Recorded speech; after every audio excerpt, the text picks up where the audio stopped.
I confess I'm a mess and I'm just trying to figure life out. Can't believe what you see in this world, it'll feed your doubt. And I've tried on my own, but we weren't meant to do it alone. So come with me, together we'll get free. I confess I'm broken, but I found someone who's making me whole. And what if honesty could be the key? I confess I'm desperate, looking for a place to call home. And if honesty with me could be my key, then with truth I'll lead. And if honesty with me will be my key, then with truth I'll lead. Welcome to the couch.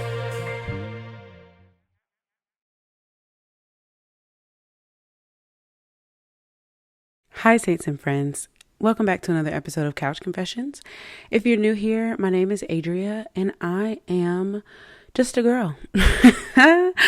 I am just a girl trying to figure it out, trying to heal, trying to learn, trying to be authentic, trying to navigate life and adulthood and callings and purpose and all of those things. So if you are exploring or struggling, or maybe you're confidently striding forward, you're welcome here on the couch.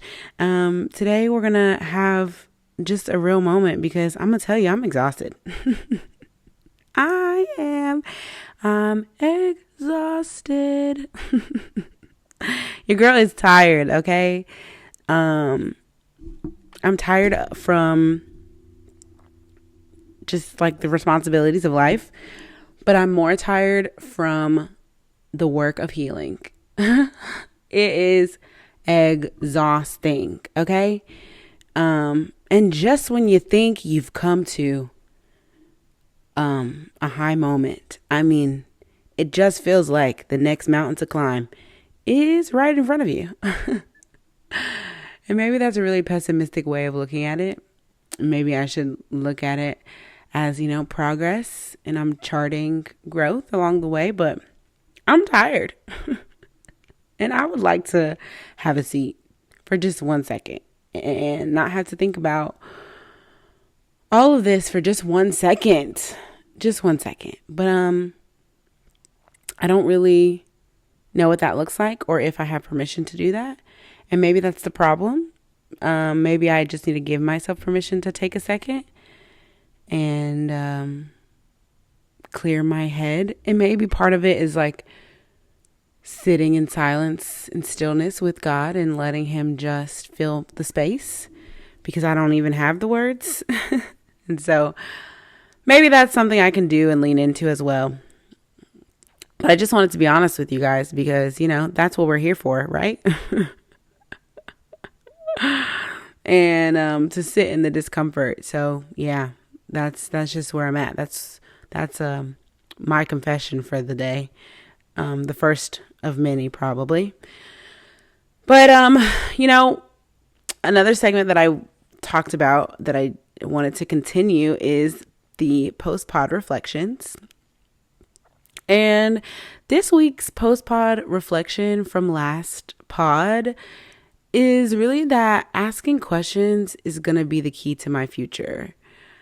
And like being curious and always seeking truth, that's going to really unlock everything. And so if that is true, I can't be afraid to uncover truth, and I can't be afraid of asking questions and looking ignorant, I guess, because truth is necessary for survival and it's necessary for productivity.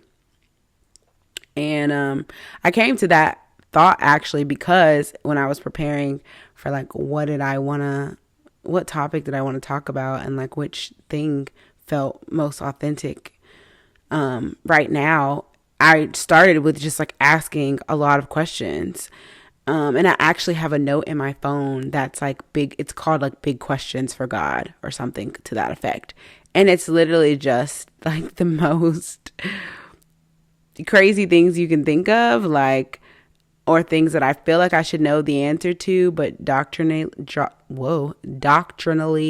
I'm like, I need to be able to defend it when my mind and heart want to accuse that truth and try to judge it wrongly. I need more in my toolbox to be able to tell it, no, that's not true, and this is why. And so that's really why the list started.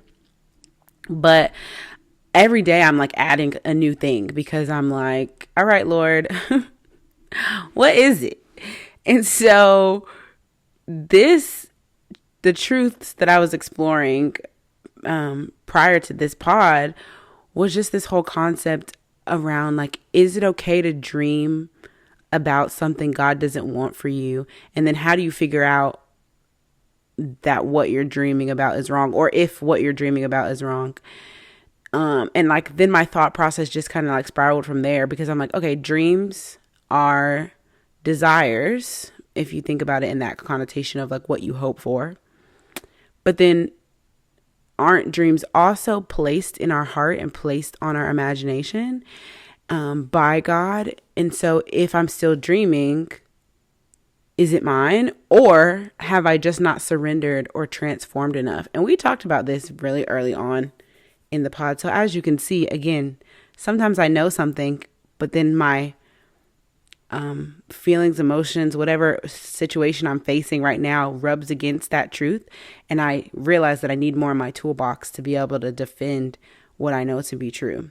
And so like, that's that thought process. Like, okay, have I surrendered enough? One, and like, is there transformation taking place to trust that, you know, what I still hope for and long for are things that I can have? And then maybe not even so much that I surrendered enough, but am I delighting enough in the process of all of this to trust and rest in the fact that I'll have exactly what I need regardless of whether I figure it out or not? Because either he's God and he's sovereign. So like, yes, it requires my obedience and my participation, but also he is the one who works both to will and to do. So sometimes I'm not going to do anything that's going to get me there, because sometimes I'm going to get it very, very, very wrong. But there's grace enough to still get me to where I need to go and to still give me what should be mine. So I don't know if that makes sense, but I think I just processed that in real time. Like, maybe the question that I asked was, so if I'm still dreaming about something, is it mine, or have I just not surrendered enough? And that's, I think, comes from like my critical view of myself and things that like, if something is wrong, it's because I'm not doing something or because I've done something wrong. And that thought process almost sounds like it's coming from that, which I do think there is a surrender that has to happen in order for our dreams and desires to conform to his will. Sometimes it's not always that, I guess is what I'm trying to say. Yeah, that was a mouthful. I'm processing in real time. But if we do take that lens and we say, okay, maybe I just haven't surrendered enough, then I think the next question I asked myself was, well, do I see surrender as delight, or do I see it as death? Because the scripture says, delight yourself in the Lord and he will give you the desires of your heart. Well, that word delight really means being pliable, or agreeable, right? If we think about it in that context. And so if I am to surrender, am I seeing that in the context of delight, or am I seeing it as a death and as something painful and as something dreadful? And I think that that is really an important question for me to ask myself, because then I said to myself, well, does the pain of death, the sting of it, keep me from making necessary endings or marking necessary endings? Or on the flip side, does self-condemnation because of what ended cause me to jump in the casket with the thing that ended? Let's just let that breathe. Does the sting of death keep me from marking endings because I don't want to feel that, because it hurts, because ouch? Or another option, because I messed up and something is now dead, do I condemn myself to the point where I think I deserve to die with the thing? What a reflection.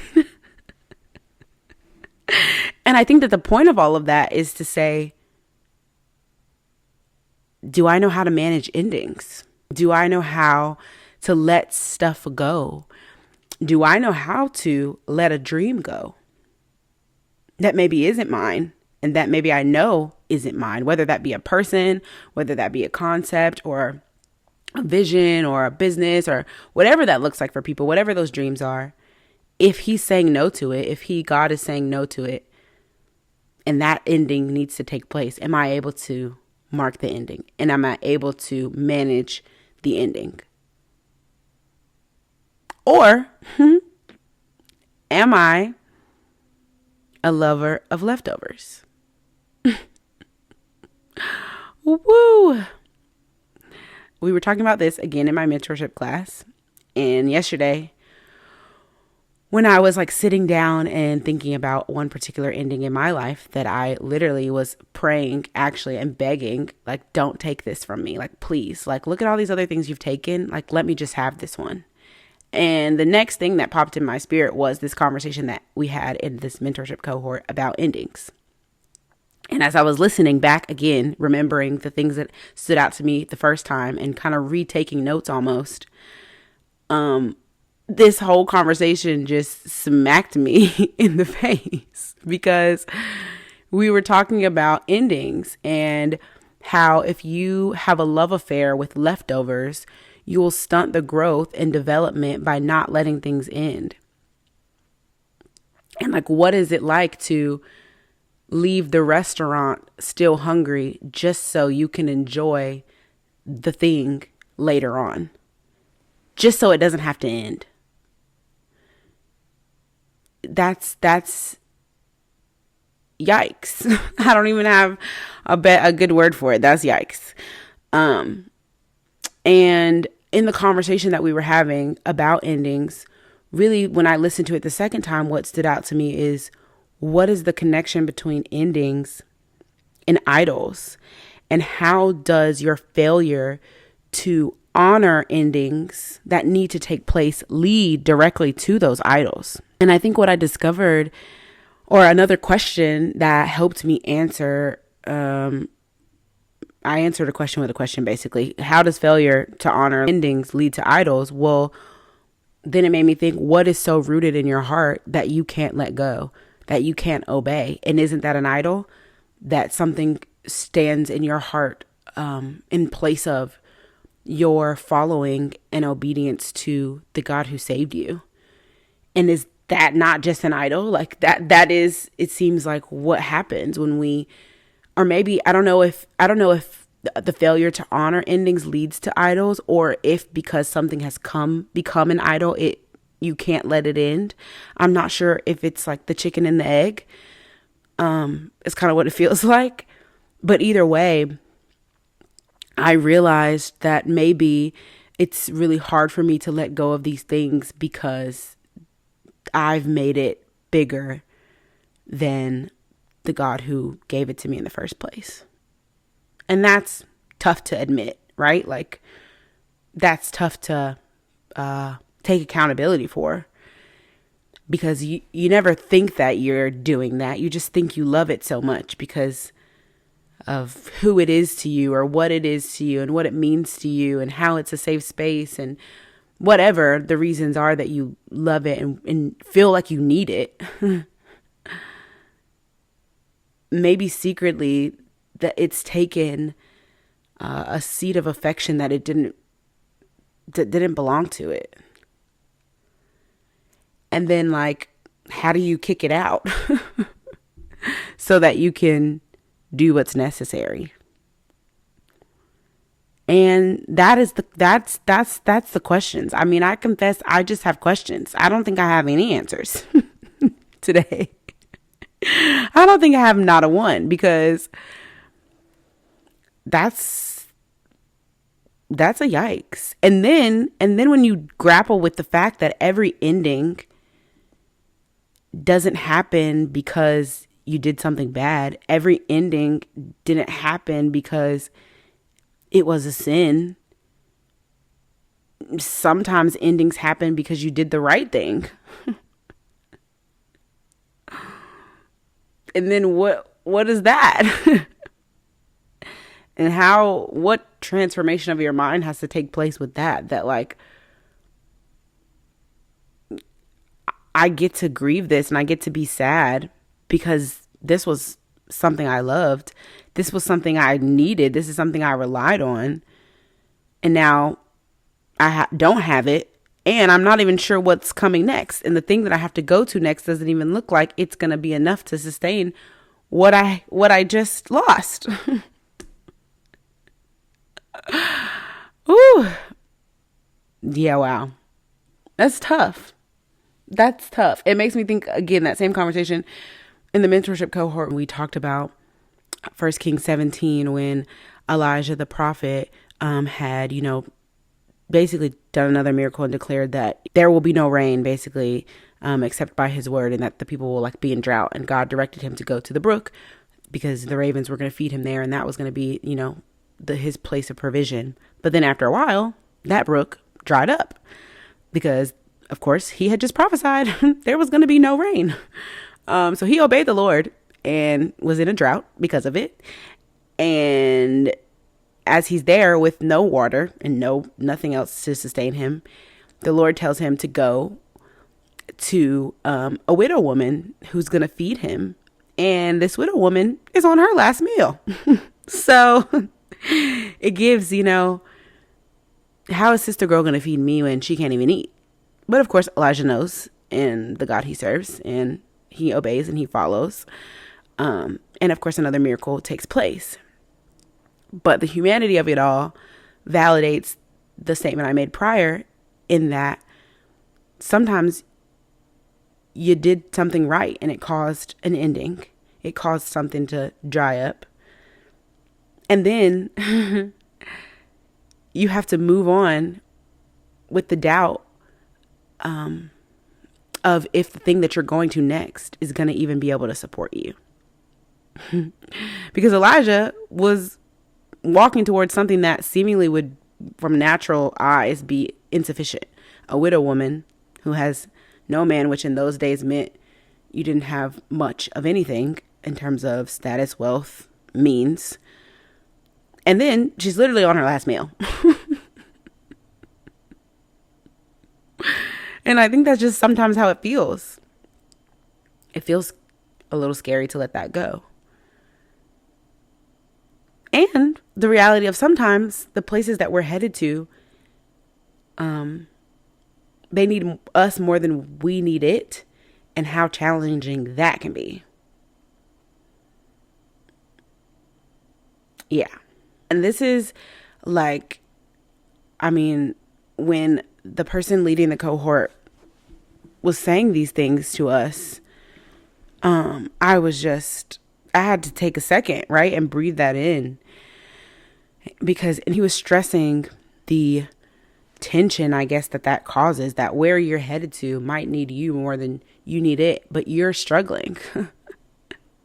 But you're the one who seemingly needs help right now. But because of who you are and because of who you've been called to be, you have to keep moving. And you have to continue to let your hunger to become that and to be who you're supposed to be and to obey and to see God rightly and all of those things, that has to be the thing that drives you to let go and to like honor the ending and move to the next place and to the next thing. That hunger to obey instructions. And that goes back to the surrender that we talked about in the beginning. And like, how do we love that? How do we fall in love with surrender? Woo. And that, honestly, the more as I'm talking about this, it's kind of the same. It's not similar, but it's a similar concept in terms of like falling in love with the process. Like, we got to love surrender too. We got to love endings too. And I don't know that I do. Especially when you've had so many of them. And I guess I know that everything's going to come to an end. Nothing lasts forever. I get that. But man, is it hard. Man, is it hard. And even not just things and people and places, but just like internally, the things that got you to where you are, good, bad, indifferent, letting go of those things, man, oh man. Now that's probably the scariest of them all. Because at one point, these things helped me. At one point, these things served me. At one point, these things kept me alive. And now you're asking me to try something new. You're asking me to have courage and cope differently. You're asking me to have tough conversations and be open and vulnerable and honest with the people around me in my life. But what if that doesn't work, sugar? I mean, what if that makes it worse? And maybe it won't, but like, who knows, right? Who knows? And like, can't we just use these old tools just a little longer? But then you realize they don't actually work. They haven't actually been fruitful. And you keep trying to use them and they're not working. The brook is dried up. You're sipping mud. There's nothing there. They don't work anymore. But you're so attached to it that you'd rather sip mud than move on. Woo-wee. Woo-wee. That is just, you know, as much as I'm having this conversation, obviously I'm having it about myself with you all, but like, that just read me for filth. Oh God, that just read me for filth, in fact. Because there are some ways that I have just survived the things. There are ways that I have just dealt with and managed and shouldered things that I shouldn't have had to shoulder. Those ways, I don't know how to let them go. And I know they don't work because I'm feeling the result of them not working, because now that I have the awareness that I need something different, and now that I have the awareness of how this has impacted me for all this time, it's so hard to still do that and still respond in that way, and still to not show up authentically for the sake of other people's feelings, and to still do these coping mechanisms, or what's the other word I'm looking for? To still have these defenses and they not work, and they not meet the need that you're now hyper aware of. Doesn't feel good. And that's probably why I'm tired. That is probably why I'm exhausted. But I'm too afraid to try something new. And I know what I could try, but it just feels like danger, danger, danger, danger, danger. The signs are flashing, danger. The signs are flashing, danger. Oh boy, that is crazy.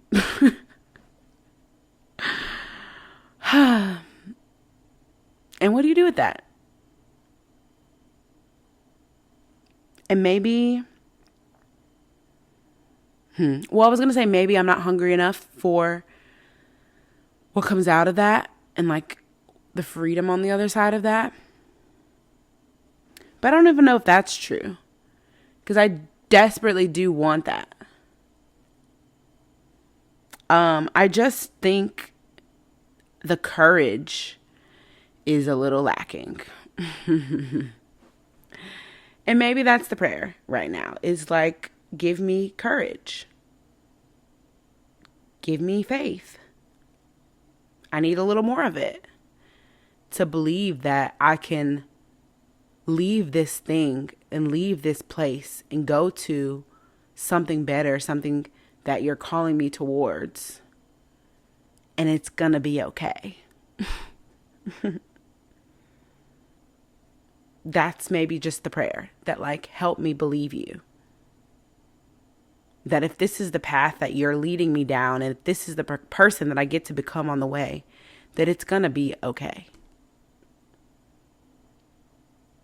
Like, that nothing that I can do is going to ruin the plan that he has for me. Unless I just choose to deny him, of course. And even in that, repentance is always there for us. And yeah, I think that's all I got. Because I think that just needs a lot of air to breathe, to digest, to process. Like, endings are necessary. They're always going to happen. And surrendering, seeing that as an ending and what that means for my life and what that means for me getting ultimately to the things that are truly mine and the things that I truly dream about. Like, I have to learn that, and I have to love that, and I have to lean into that, and I have to be willing to have courage and faith and follow the leading, not of my own self, but the Holy Spirit, and let my hunger for that lead me one step at a time.